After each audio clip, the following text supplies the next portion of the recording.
got excited with my arm there. So today I wanted to talk about self-image and confidence.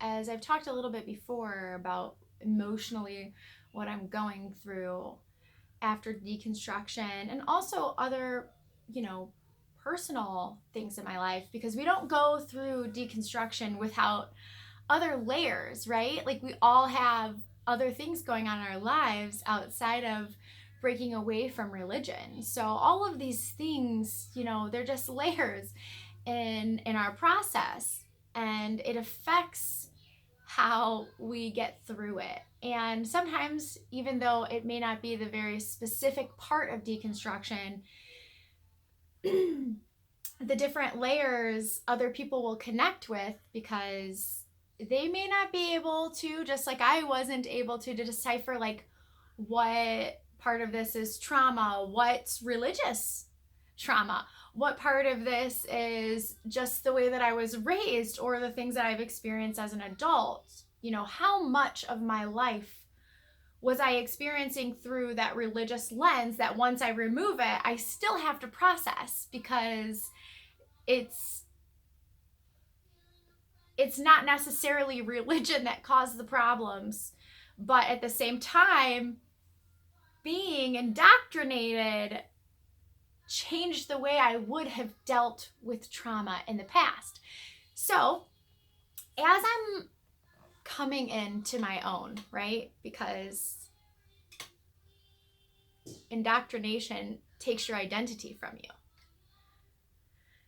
It gives you an identity in God or in Christ or whatever religion it was that you were indoctrinated into, especially if you were like really deep in the damn thing. That's where you get your worth from. Your self-worth comes from this God, something from outside of you, not from within you, right? So I'm always looking for things from the outside. I need a lot of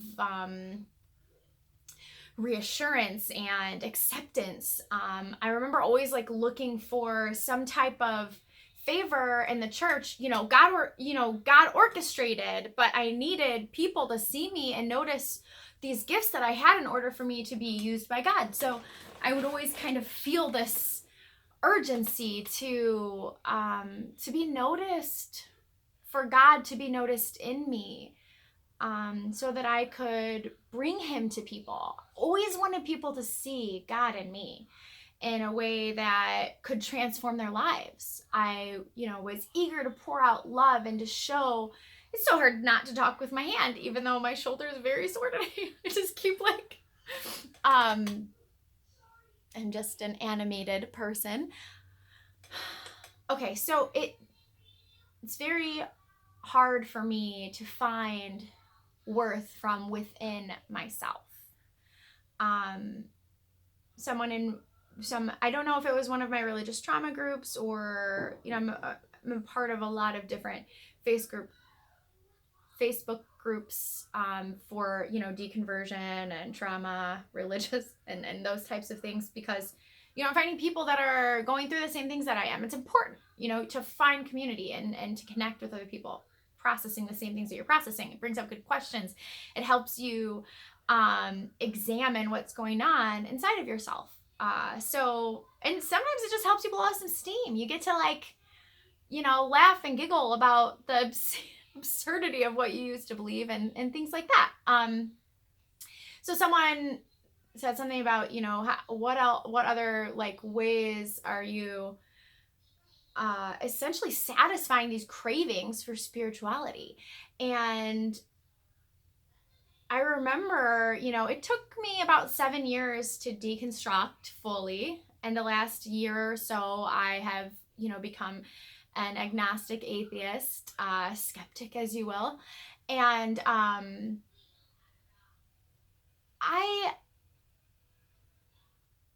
I don't think until last year, when I really crossed over that line and decided to spirituality altogether, did I find that my self-worth comes from within me, right? But it's taken me so long to figure out what I am, who I am, even though I always had such a good sense of myself. And I'm extremely good at understanding myself and knowing myself. Very introspective. I, can give myself like my own therapy sessions. But removing God from me gave me an identity crisis, a genuine, real identity crisis. And then I, was pretty like excited about the idea of just being myself. But then I was like, well, who the fuck am I? So I'll come back to that. I don't want this video to be particularly long. I only have a half hour to pull it off anyways. But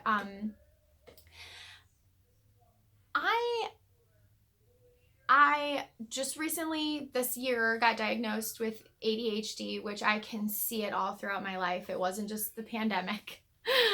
I just wasn't able to juggle everything all at the same time up in the air anymore with the pandemic. However, I came to understand the term rejection sensitive dysphoria. However, that almost seems like a fairly new term used in ADHD. I think the furthest I could find it back was like 2013. But rejection sensitivity has been used in psychology for much longer, with personality disorders, mood disorders, borderline personality disorder, things like that, not being able to regulate mood. Well, ADHD affects the way we regulate our mood. So that definitely is a part of ADHD. I'm not sure why dysphoria got added. I've been doing some research, but you guys don't care or need to know about that. But I have recognized in myself through the diagnosis how sensitive I am to rejection. I mean, it wrecks me. And it's not even real rejection. It's perceived rejection, fear of rejection. It's disagreeing with me. And not in like I want to disagree and like have a conversation. But when I value something and someone else doesn't have space to hear me or something, I immediately feel like they just are rejecting my whole person. So leaving faith and rejecting a faith, I was so afraid of being rejected by the people that I loved, and then feeling just like alone and lost because I'm so sensitive to rejection that, I mean, it was kind of hard to walk away. I didn't want to share everything right away either because these people are going to hate me and I can't handle being hated. But there's something in me that's just like, no, draw that damn line and you fucking go hard for it, right? So I've been able to do that because for me, truth is so much more important than anything. It is like the end all be all for me is to always find the truth in something and to not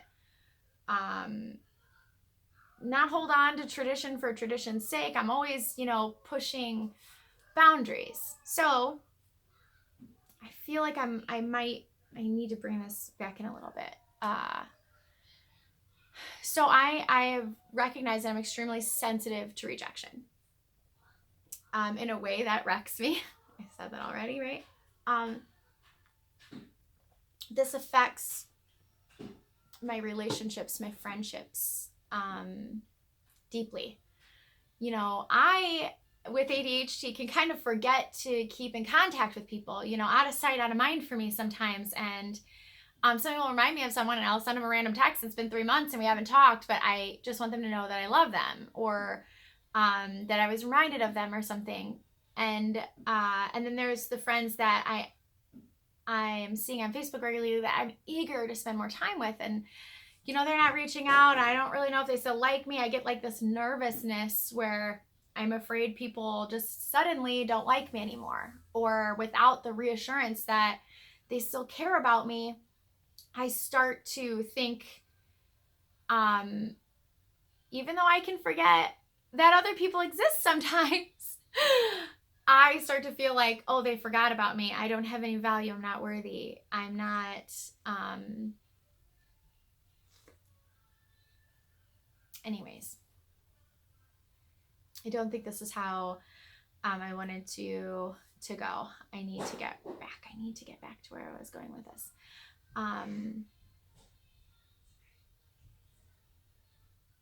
The sensitivity to rejection is deeply affecting my relationships and connection. Okay, so when you are first, like when you're raised in a church and you know everybody, even though I was rejection sensitive at church also, it has never not been a part of my life. You have a ready built community at your church. All you have to do is plug in. Everybody's there. And then you're trying to build community once you leave church, and it's like, I have to find people with common goals and hobbies and, raising their kids similarly. So then I'm in parenting groups where we have the same parenting philosophies. And then I'm in the sports groups because they play rugby. And then I'm in, LGBT groups as a bisexual and parenting groups for the age groups of my kids. And it's like I've got all of these different areas of connection, atheist groups, ex-Christian groups, but I don't get to go to a place anymore where we're all living for the same thing and just readily see people face to face, where I'm facing my fears of rejection literally and working through the social aspect of that on a consistent basis, where I can build myself up in these conversations. Plus in church it was always God be glorified. My confidence is in God. And so there was always a shield and way that, like, if I was rejected, it wasn't me that was rejected. It was, it was essentially God because he was using me or whatever. I don't know if I'm explaining that right, but once I let go of the shield of God, him being my identity, and it was, yeah. Okay, so I'm just seeing something for myself here. Excuse me, because I'm obviously still working through a lot of this. Once I let go of God being my identity and I'm the only thing people are seeing now, it's my love that I'm giving. It's my empathy. It's my person. It's my personality. These aren't just gifts from a higher power, but this is me. So now people aren't rejecting God. They're rejecting me as a person, my ideas, and the things that I value.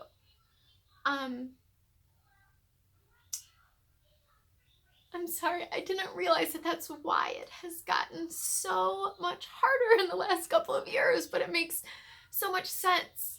As I'm rebuilding myself, I don't get to get confidence from outside sources. It has to come from within myself. And I've never been able to do that for myself. I've never had the opportunity.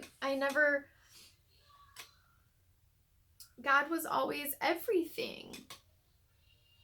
My protector, when I felt rejected. But it was God in me, so it was okay that I was being rejected, because I was gonna be rejected for the cause, right? I was gonna suffer rejection and persecution for Christ. So that martyr in me was always like, I could be tough because God would, bandage me up and send me back out again, and I was okay. But now that it's just me, and people either like me for me or they don't, it seems just a little bit harder to find that confidence for myself. So today, I don't know, I just felt good when I woke up today. It was I was exhausted. I only got a little bit over 4 hours of sleep last night. I couldn't go to sleep. But I just woke up and thought, I got this. I'm going to start facing my rejection sensitivity. I'm going to come up with a mantra that gives me that pulls me out of perceived rejection, fear of rejection. I haven't come up with it yet, but that's what I'm working through. That's what I'm trying to develop here. Is something that helps me, because before it was, they're not rejecting me, they're just rejecting God in me. Right? Gosh, that's crazy to even, sorry, it's just like when you have like a little epiphany right there on camera, it's like, oh yeah, that's, God, that makes so much more sense. I need to find something that helps me, because rejection is healthy. Like, not everybody's gonna agree with everything about you. My mother-in-law always tells me, like, I'm not everybody's cup of tea. It's okay if they don't like this part of me, but then we can have a conversation about this, whatever. Doesn't matter. Doesn't matter to me. I'm me no matter what. And I'm always just like, how do you do that? But I mean, that's life. It really is. Even though I want to be someone that everybody can relate to, I think that's really what it comes down to. Like, I'm so empathetic. I took like an empathy test yesterday. I got 74 out of 80. I just ooze empathy. And I'm so sensitive. And I try so hard not to be sensitive. I've been fighting this damn thing for a long time. I try so hard to not be this bleeding heart. But it is who I am. I'm a tender-hearted person. Don't like when other people are rejected. I don't like to see people in pain. I want to comfort them when they're in pain. I want to be there with them in their pain and help them grieve and experience life in healthy ways, which I still have to figure out for myself now that I'm in it on my own. I can't just like pray away bad feelings. Gosh, it's such a process. It's such a, prayer for me was always kind of more of a meditation anyways. I was talking to God, but I was discovering things like I'm doing right here. Like as I'm talking through this, it's like, oh yeah, that makes sense. That makes sense. It's a lot of what prayer was for me. It's a lot of introspection, and and kind of like discovering myself through God or whatever I was thinking at the time. That's how I did it. That's how I processed my life. And now, I'm talking to YouTube to do it, but I'm still working through things, understanding my damn self, There's so, again, like in the beginning of the video, there's so many layers to this deconstruction. There's so many layers to this value of yourself and self-worth. Even when I was getting the psychology of it, there's like self-confidence, self-worth, self-esteem, and what was the other one? There were just like a couple of them where I was like, I haven't heard of that. There's minor distinctions too, where I'm like, I feel like this research is going to take me forever. I just need to figure out why the hell I'm so sensitive to rejection and how to fucking fix it. I just want to deal with this thing. But I think a lot of anything when it comes to confidence, just knowing who you are. So who am I? I am, as I said on Facebook today, I'm a fucking free agent. I serve no God. I am a slave to no one. I'm a free person, and well, that comes with a lot of responsibility because it's just me. This is my life to do with what I want to do with it. As the little title thing on my YouTube says, I am my own. Because the scripture loves to tell us we aren't our own. We were bought with a price. Blah, blah, blah, blah, blah. No, fucking, I'm my own damn person. I am me. My value does not come from outside of me. It doesn't come from approval. I'm preaching to myself right now, so give me a minute. It doesn't come from approval. It doesn't come from God. The approval of others doesn't come from God being within me. The rejection of others doesn't come from that. I am rejected for all of my own thoughts. No, I need to think about that for a minute. It's okay to reject thoughts. Some thoughts and feelings or ideas, they're not good. They need to be challenged. Oh, here's the scripture. Iron sharpens iron. Right? And I used to be okay with that. But I became extra sensitive because it's kind of on my own. I'm not on my own. I have a whole fucking community of people who have left faith, who are also atheists, who are on their journey. And we're all learning and growing together. One of the things that made me feel so valuable just this week is being reached out to from this channel and being on a Harmonic Atheist channel and in the groups on Facebook. It's just, man, when somebody shares something and you connect and you can just say, like, this is how I'm getting through it. How are you getting through it? And we get to share with each other. You know, I miss that part of church aspect where you share wisdom and you live life together. You're like growing together all the time. That's the purpose and the focus. At least it was for me. I know a lot of people just attend church. I did not just attend church. Church was every fucking thing to me. So not like finding that again, even in these small doses, even if it's just online right now, honestly, it helps build my self-esteem that I do have wisdom. This stuff is coming from within me, things that I have learned, that I have applied to my life. This is information that I hold from my own experiences, and being able to share that and help other people. Don't have a lot of trust for other people. So I've noticed that that's also something with my self-esteem. Like I struggle with the relationship part of things. You know, asking for help, receiving things from people is hard for me. If a need goes unmet, or I can't express my need, or I feel rejected, I don't feel valuable enough in my friendships or with people in general to express that I have a need for validation or approval or acceptance or love. I'm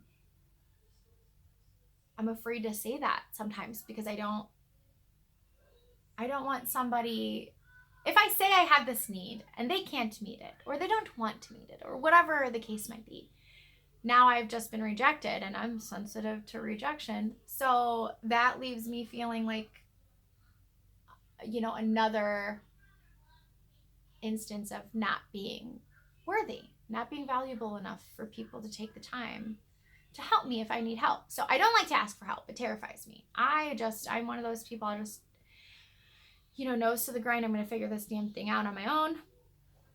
But I've always been that way. It's part of that is like trauma from childhood, but you know, that's, I think I've talked about that here and there a little bit.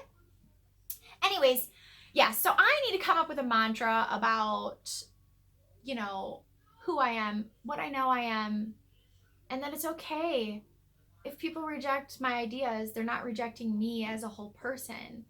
It's okay to like, I just genuinely, I see people as whole people. You know, I see their hearts. What did I just read today? Something like, oh, I posted it. It was in my memories. It was something like,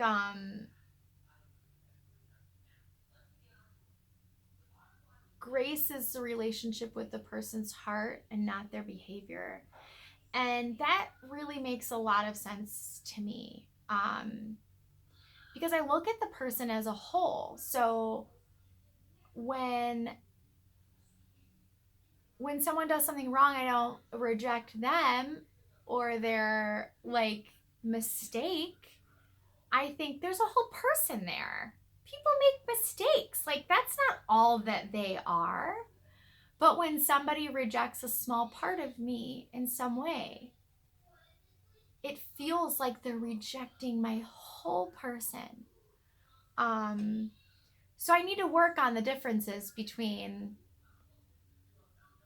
rejecting an idea or not having a similar value to mine, as that's not a rejection of me as an entire person. need to work on that. That's good stuff. I hope this was helpful for somebody. I'm at my time limit. There was some parts that are a little bit slow. I wish I was better at editing, or, I keep saying that too. I'm not good at it at all. I don't have any editing skills whatsoever. I film my vlogs straight through, and then I post the damn things. That's it. I don't have an intro, don't have an exit. I'm still developing my style of how I'm doing this damn thing, but I still need to get the information out there. It's like burning in me, The fire of God is just, no, that's just my own damn fire. I'm a fucking charismatic, fiery person, full of passion and zeal. And it was never given to me by God. It was just always who I am. I love that. I am my own. I am my own. You are your own. You are not bought. You are not a slave to anyone. You are your own. You decide. You decide. It's so hard to not be indecisive when you spent your entire life waiting on God to help you make decisions, right? Waiting for confirmation and signs. And then now all of a sudden it's like, what's your favorite color, Summer? And I'm like, oh, what is my favorite color? What color would God want me to? Oh my fucking God. My favorite color is pink. I love the color pink. Why? It makes me happy. I don't know why. It looks good on my skin. I like it. Makes me feel warm and happy. It's my favorite fucking color. Learning to be decisive. Learning to know who I am. Learning to know what I want. Being able to express it. I am my own person. I'm going to beat this rejection sensitivity thing. I'm going to work on myself and build myself up. Hi. This is Vampirina. You say hi to my YouTube. This is one of my daughters. Her name is actually Ivy, but she's Vampirina right now. And when she is in costume, she's in character. So we know that her other name is Ivy. But for right now, this is Vampirina. Do you want to do Vampirina hands? Ooh, Vampirina. Can you say hi, YouTube? Hi, YouTube.